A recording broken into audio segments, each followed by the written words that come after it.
காடுவெட்டி குருவின் மகள் விருதாம்பிகை வந்து அன்புமணி மீது மிகப்பெரிய ஒரு கருத்தை வந்து தெரிவிச்சிருக்காங்க. அது என்ன கருத்து அப்படிங்கறதா வந்து நம்ம இந்த வீடியோல வந்து தெரிஞ்சுக்க போறோம். வாங்க நம்ம வீடியோக்குள்ள போலாம். அதுக்கு முன்னாடி நீங்க இப்பதான் வந்து மிஸ்டர் பிரதாப் ஸ்டுடியோ யூடியூப் சேனலுக்கு வந்து ஃபர்ஸ்ட் டைம் வரீங்கன்னா ஃபாலோ பண்ணாதீங்க, ஃபாலோ பண்ணிக்கோங்க. உங்க ஃப்ரெண்டுங்களுக்கு வந்து ஷேர் பண்ணுங்க. அப்பதான் வந்து நம்ம சேனல்ல பதிவு பண்ணக்கூடிய ஒவ்வொரு வீடியோவும் உங்களுக்கு வந்து நோட்டிபிகேஷனா வர ஆரம்பிக்கும். வாங்க நம்ம வீடியோக்குள்ள போகலாம்.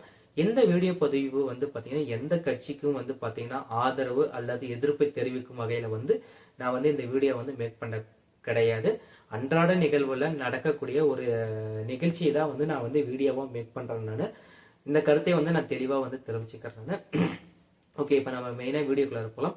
காடுவெட்டி குருவின் மகள் வந்து பாத்தீங்கன்னா புதுசா வந்து கட்சி ஆரம்பிச்சிருக்காங்க. அந்த கட்சியினுடைய பெயர் வந்து பாத்தீங்கன்னா ஜெயகுரு பாட்டாளி மக்கள் கட்சி. இந்த கட்சிக்கான கொடியை வந்து ஆரம்பிச்சிருக்காங்க. அது எங்கன்னு வந்து பாத்தீங்கன்னா சேலம் மாவட்டம் ஓமலூர்ல. இவங்க வந்து இந்த கட்சியை ஆரம்பிச்சுட்டு செய்தியாளர்களுக்கு வந்து பேட்டி கொடுக்கும் போதும் பாத்தீங்கன்னா அன்புமணி மீது வந்து மிகப்பெரிய வந்து கருத்தை வந்து தெரிவிச்சிருக்காங்க. அது என்ன கருத்து அப்படின்னு வந்து பாத்தீங்கன்னா அதிமுக அரசு வந்து பாத்தீங்கன்னா வன்னியர்களுக்கு வந்து மிகப்பெரிய துரோகம் செய்ததாகவும் அவங்களோட வந்து பாத்தீங்கன்னா அன்புமணி வந்து கூட்டணியா சேர்ந்திருக்காரு இந்த 2026 எலெக்ஷன்ல அப்படின்னு வந்து விருதாம்பிகை வந்து சொல்லியிருக்காங்க. அது இல்லாம வந்து நான் வந்து இப்ப நடக்க போற 2026 எலெக்ஷன்ல வந்து பாத்தீங்கன்னா சௌந்தர்யா அன்புமணி அவங்களுக்கு எகென்ஸ்டா வந்து நான் வந்து இந்த வருஷம் எலெக்ஷன் வந்து நான் நிக்கிறேன் அப்படின்னு வந்து விருதாம்பிகை வந்து சொல்லியிருக்காங்க.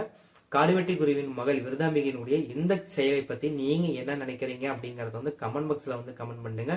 நாளைக்கு நம்ம இன்னொரு வீடியோவோட வந்து பார்க்கலாம். Thank you so much friends.